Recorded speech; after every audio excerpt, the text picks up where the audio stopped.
ಕೊಟ್ಬಿಟ್ಟು ನಮಸ್ತಾರೆ ನಿಮ್ಗೆ. ಚೆನ್ನಾಗಿ ಒಂದ್ 3 ತಿಂಗಳು 6 ತಿಂಗಳು ಚೆನ್ನಾಗಿ ಕೊಟ್ಬಿಟ್ಟು ನಮಸ್ತಾರೆ. ಇವ್ನ್ ಇಷ್ಟ ಚೆನ್ನಾಗಿ ಕೊಡ್ತಾನೆ ಅಂತ ಅನ್ಕಂತೀರ ನೀವು. ಆಮ್ಯಾಕಿಂದ ಹೋಗ್ತಾರೆ. ಈಗ ಮೊನ್ನೆ ಕಳಂಬೆಳದಲ್ಲಿ ಆಗಿದೆ. ಒಬ್ನು ಒಂದ್ ಊರಲ್ಲಿ ಯಾವ್ದೋ ಒಬ್ನು ಬೇರೆ ಕಡೆಯಿಂದ ಬಂದ್ಬಿಟ್ಟು ನಿಮ್ಗೆ ಊದ್ಬತ್ತಿ ಮಾಡೋದಿಕ್ಕೆ ಕೊಡ್ತೀವಿ, ನಾವೇ ಮೆಟೀರಿಯಲ್ ಕೊಡ್ತೀವಿ ಅಂತ ಹೇಳಿ ಒಂದ್ 3 ತಿಂಗಳು ಚೆನ್ನಾಗಿ ಏನೋ ಎಲ್ಲ ಅವರೇ ಕಚ್ಚಾ ವಸ್ತುಗಳನ್ನೆಲ್ಲ ಕೊಟ್ಟು ಊದ್ಬತ್ತಿ ಮಾಡಿ ಅವನೇ ವಾಪಸ್ ತಗೊಂಡು ತಿಂಗಳ 6,000 8,000 ಹಂಗೆಲ್ಲ ಕೊಟ್ಟಿದ್ದಾನೆ. 3-4 ತಿಂಗಳಾದ್ಮೇಲೆ ಸ್ವಲ್ಪ ರಾ ಮೆಟೀರಿಯಲ್ ತಗೊಳೋದಕ್ಕೆ ಕಚ್ಚಾ ವಸ್ತು ತಗೊಳಕ್ ದುಡ್ಡಿಲ್ಲ, ನೀವೆಲ್ಲ ದುಡ್ಡು ಕೊಡ್ರಿ ಅಂತ ಹೇಳಿ ಅವ್ರ ಹತ್ರ ಒಂದ್ 6 ಲಕ್ಷ ಹಾಕ್ಸ್ಕೊಂಡಿದ್ದಾನೆ. ಒಂದು 6-7 ಜನರ ಹತ್ರ ಸೇರಿ EFS ಆಗಿದ್ದಾನೆ. ಇವ್ರಿಗೆ ನಂಬಿಕೆ ಬಂತಲ್ಲ, ಹಾಕಿದ್ರು.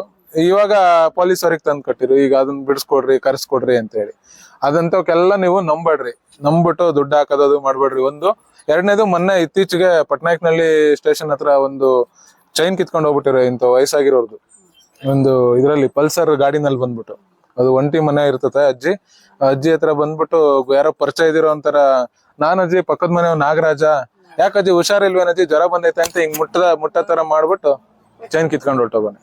ಯಾರಾದ್ರೂ ಹೊರಗಡೆ ಅವನು ವ್ಯಕ್ತಿ ಅನುಮಾನಾಸ್ಪದ ಬರ್ತಿದ್ದಾನೆ, ಬೈಕಲ್ಲಿ ನಂಬರ್ ಇಲ್ಲ, ಅವನೇನೋ ಮಾಸ್ಕ್ ಹಾಕೊಂಡಿದ್ದಾನೆ, ಹೆಲ್ಮೆಟ್ ಹಾಕೊಂಡಿದ್ದಾನೆ ಅಂತಂದ್ರೆ ನೀವು ಸ್ವಲ್ಪ ಅವನಿಂದ ದೂರ ಇರ್ಬೇಕು. ಅಥವಾ ಅವ್ನ್ ನಿಲ್ಸಿ ವಿಚಾರ ಮಾಡ್ಬೇಕು. ಬಾಯಲ್ಲಿ ನೀನ್ ಯಾಕೆ ಅಂತೇಳಿ ನೀವೆಲ್ಲ ಜೆಂಟ್ಸ್ ಹುಡುಗರು ವಿಚಾರ ಮಾಡ್ಬೇಕು. ನೀನ್ ಯಾಕೆ ಬಂದಿದ್ಯಾ, ನೀನ್ ಯಾರಿಲ್ಲಿ ಏನು ಅಂತೇಳಿ ಅವ್ನು ತಡಿ ನಿಲ್ಸಿ, ಇಲ್ಲಿ ಒಂದ್ ಫೋಟೋ ತಕ್ಕಂತೀನಿ ಅನ್ಬೇಕು. ಅವಾಗ ಅವ್ನ್ EFS ಆಗ್ತಾನೆ. ಅಥವಾ ನೀವ್ ಹೊಡ್ಕೊಂಡಿದ್ರೆ ನಮ್ಗೊಂದ್ ಸಾಕ್ಷ್ಯ ಸಿಗುತ್ತೆ.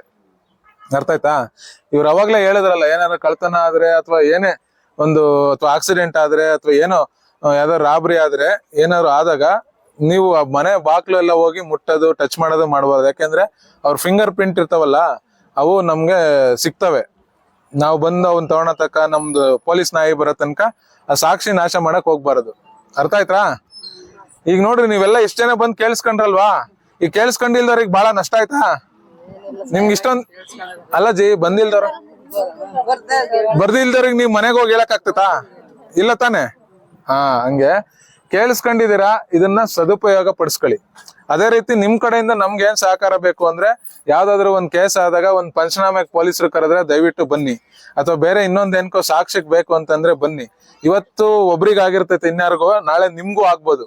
ಅವಾಗ ನಿಮ್ಗೂ ಆದಾಗ ನಾವೇ ಮತ್ತೆ ಬೇರೆಯವ್ರನ್ನ ಕರೆದು ನಿಮ್ಗೆ ಹೆಲ್ಪ್ ಮಾಡ್ಬೇಕಾಗ್ತದೆ. ಪೊಲೀಸರೊಂದಿಗೆ ಸಹಕಾರ ಜಾಸ್ತಿ ಜನಗಳು ನೀಡ್ಲಿ ಅಂತಲೇ ಮನೆ ಪೊಲೀಸ್ ಅನ್ನೋ ಕಾರ್ಯಕ್ರಮ ಮಾಡಿರೋದು. ಅದೇ ರೀತಿ ನಿಮ್ಮ ಏನು ಸಮಸ್ಯೆಗಳಿದ್ರೆ ಅವನ್ನು ಕೂಡ ಹಂಚ್ಕೊಂಡ್ಲಿ. ಎಲ್ಲಾ ಇದಕ್ಕೂ ನೀವೇ ಹೋಗಿ ಪೊಲೀಸ್ ಠಾಣೆಗೆ ದೂರು ಕೊಡೋದಿಕ್ ಆಗಲ್ಲ. ನಾವೇ ನಿಮ್ ಮನೆ ಬಾಗ್ಲಿಗೆ ಬಂದಾಗ ನಿಮ್ದು ಸಮಸ್ಯೆ ಇದ್ರು ಹೇಳಿ, ಹಾಗೆ ನಾವು ಏನ್ ಸಹಕಾರ ನಿಮ್ಮಿಂದ ಬಯಸ್ತೀವಿ ಅನ್ನೋ ಒಂದು ವಿಚಾರಕ್ಕೆ ಈ ಮನೆ ಪೊಲೀಸ್ ಕಾರ್ಯಕ್ರಮ ಅಂತ ಹೊಸದಾಗಿ ಮಾಡಿದ್ದಾರೆ. ಇದನ್ನ ಯಶಸ್ವಿಯಾಗಿ ಮುಂದುವರ್ಸ್ಕೊಂಡು ಹೋಗೋಣ. ನೀವು ಏನೇ ಕಷ್ಟ ಇದ್ರು ಹೇಳಿ, ನಮ್ ಕೈಲಾಗಿದ್ದನ್ನ ಬಗೆಹರಿಸ್ತೀವಿ. ಆಗಲ್ಲದನ್ನ ಸರ್ಕಾರದ ಹಂತದಲ್ಲಿ ಮುಂದಕ್ಕೆ ಎಲ್ಲಿಗೆ ತಗೊಂಡೋಗ್ಬೇಕಾ ಅಲ್ಲಿಗೆ ತಗೊಂಡು ಹೋಗ್ತೀವಿ. ನೀವೇನಾದ್ರು ಬೇರೆ ಮಾತಾಡೋದಿದ್ಯಾ? ಎಲ್ಲಿ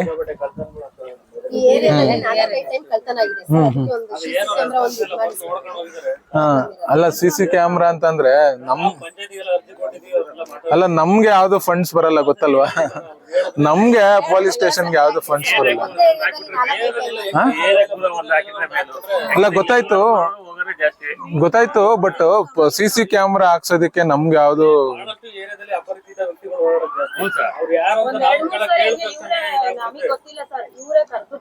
ಯಾರಾದ್ರೂ ಸ್ವಲ್ಪ